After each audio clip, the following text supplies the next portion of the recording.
नमस्कार, सत श्री अकाल। तो आज क्लास में स्वागत है। आज क्लास 12 का भूगोल का तीसरा अध्याय जनसंख्या संगठन का सब्जेक्टिव देख रहे हैं। ध्यान से समझिएगा। पहला अति लघुत्तरीय प्रश्न है, यूएई संयुक्त अरब अमीरात भी निम्न लिंग अनुपात का प्रमुख कारक है। पुरुष कार्यशील जनसंख्या का चयनित प्रवास है। कौन सा आयु वर्ग आर्थिक रूप से कार्यशील जनसंख्या का प्रतिनिधित्व करता है?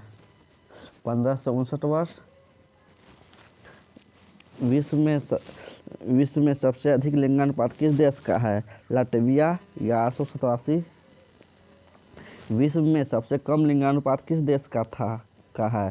संयुक्त अरब अमीरात 468। लिंग अनुपात किसे कहते हैं? प्रति हजार पुरुषों पर स्त्रियों की संख्या को लिंग अनुपात कहते हैं। हालांकि क्वेश्चन 2001 में विश्व की नगरीय जनसंख्या कितने प्रतिशत थी? 45%।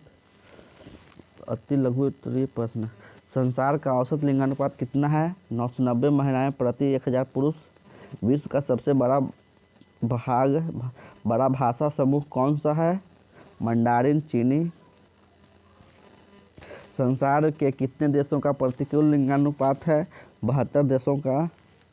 ह्रासमान जनसंख्या पिरामिड वाले एक देश का नाम लिखो। आंसर होगा जापान।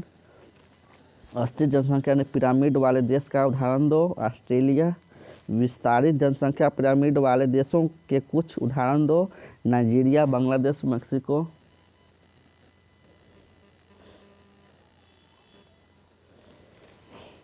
जनसंख्या संगठन से आप क्या समझते हैं? जनसंख्या संगठन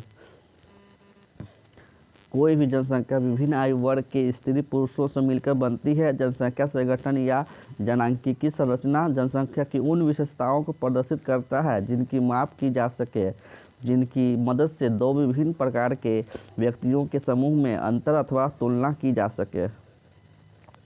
आयु, लिंग, साक्षरता, आवास का स्थान, व्यवसाय आदि ऐसे महत्वपूर्ण घटक हैं जो जनसंख्या के संगठन को प्रदर्शित करते हैं। किसी देश के भावी विकास की योजनाओं को बनाने तथा निश्चित करने में जनसंख्या संगठन का महत्वपूर्ण योगदान है।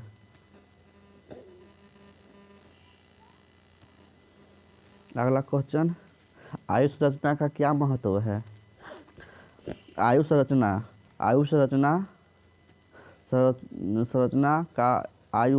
संरचना का एक देश के जनांकीय तत्व के रूप में बड़ा महत्व है।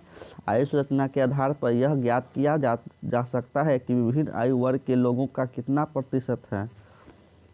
यदि जनसंख्या 0 से 14 आयु वर्ग की जनसंख्या अधिक है तो आश्रित जनसंख्या का अनुपात अधिक होगा। इसके कारण आर्थिक विकास धीमा होगा।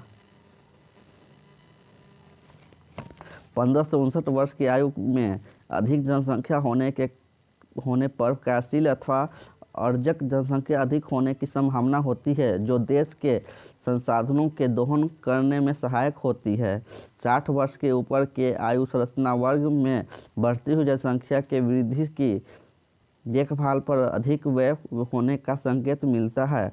उपरोक्त तथ्यों से स्पष्ट है कि जनसंख्या के जनांकीय निर्धारक के रूप में आयु संरचना का अध्ययन बहुत महत्वपूर्ण है।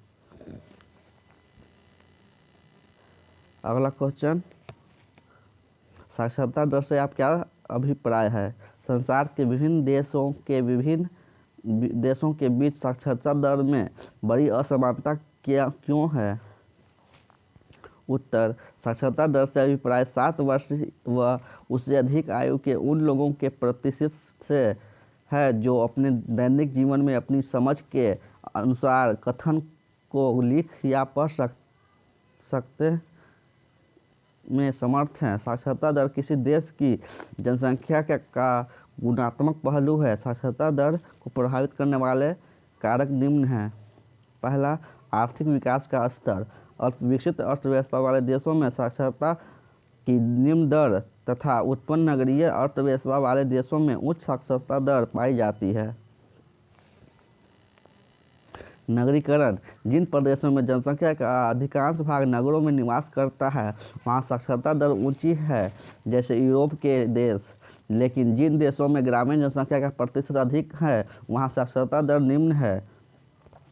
महिलाओं की सामाजिक स्थिति किसी कृषि आधारित अर्थव्यवस्थाओं में महिलाओं की स्थिति गौण होती है, इसलिए महिला साक्षरता दर निम्न पाई जाती है, जबकि औद्योगिक अर्थव्यवस्था वाले देशों में महिलाओं में साक्षरता दर उच्च होती है। अगला क्वेश्चन, संसार के ग्रामीण और नगरीय जनसंख्या संगठन का उदाहरण सहित वर्णन कीजिए।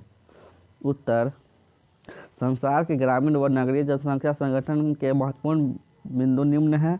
जनसंख्या का ग्रामीण और नगरीय विभाजन विकास निवास के आधार पर होता है। ग्रामीण व नगरीय जीवन आजीविका और सामाजिक दशाओं में एक दूसरे से भिन्न होता है। विश्व की अधिकांश जनसंख्या ग्रामीण क्षेत्रों में निवास करती है। ग्रामीण व नगरीय क्षेत्रों में आयु, लिंग, संगठन, व्यावसायिक संरचना, जनसंख्या का घनत्व तथा विकास का स्तर अलग अलग होता है। नगरीय क्षेत्रों में रोजगार के अवसरों की अधिक संभावनाओं के कारण ग्रामीण क्षेत्रों से स्त्रियों के प्रवास के परिणामस्वरूप पश्चिमी यूरोप व कनाडा के नगरीय क्षेत्रों में महिलाओं की अधिकता है। इसके विपरीत अफ्रीका एवं एशिया में नगरीय क्षेत्रों में पुरुष प्रधान प्रवास के कारण पुरुषों की अधिकता है। ग्रामीण क्षेत्रों से नगरीय क्षेत्रों में प्रवास से नगरीय क्षेत्रों में जनसंख्या लगातार बढ़ रही है। अच्छा लगे इसे लाइक सब्सक्राइब करना ना भूलें। ऑफलाइन के कुमटोलियो शॉर्ट में कम संपर्क कीजिए। अगला क्वेश्चन, जनसंख्या की व्यवसायिक संरचना का क्या अर्थ है?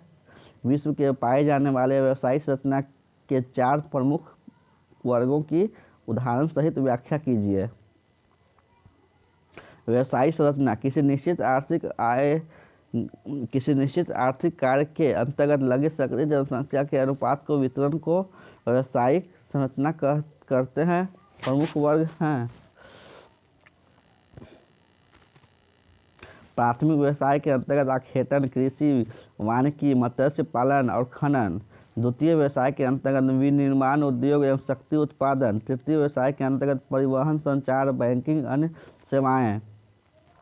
चतुर्थ व्यवसाय के अंतर्गत अधिक बौद्धिकता व्यवसाय सम्मिलित किए जाते हैं, जिनका कार्य चिंतन, सोच तथा विचारों का विकास करना है।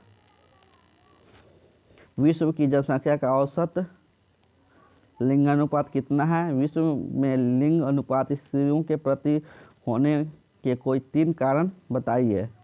स्त्रियों के प्रतिकूल और अनुकूल लिंग अनुपात वाले अधिकतर देश क्रमशः किस महाद्वीप में हैं?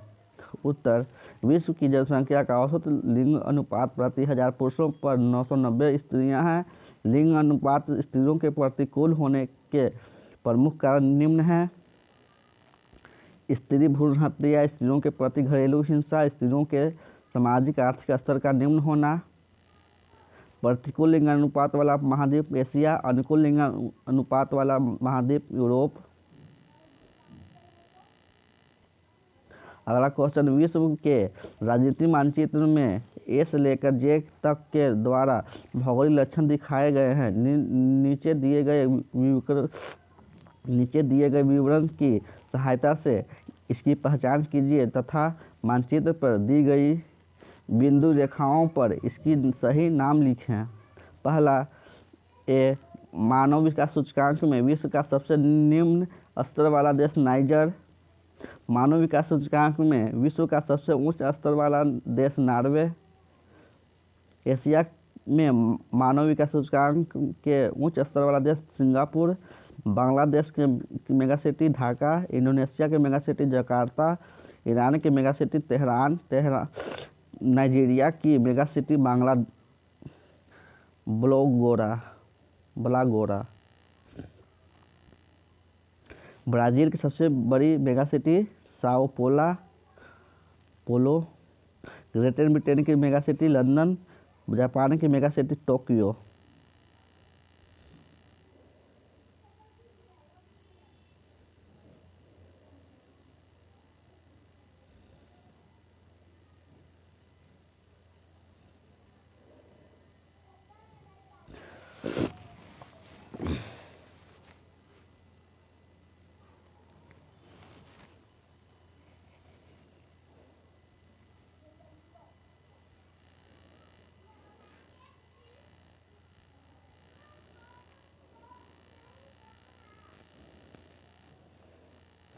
उसको ध्यान से समझ मानचित्र को ध्यान से देखिएगा और समझ में आ ही जाएगा।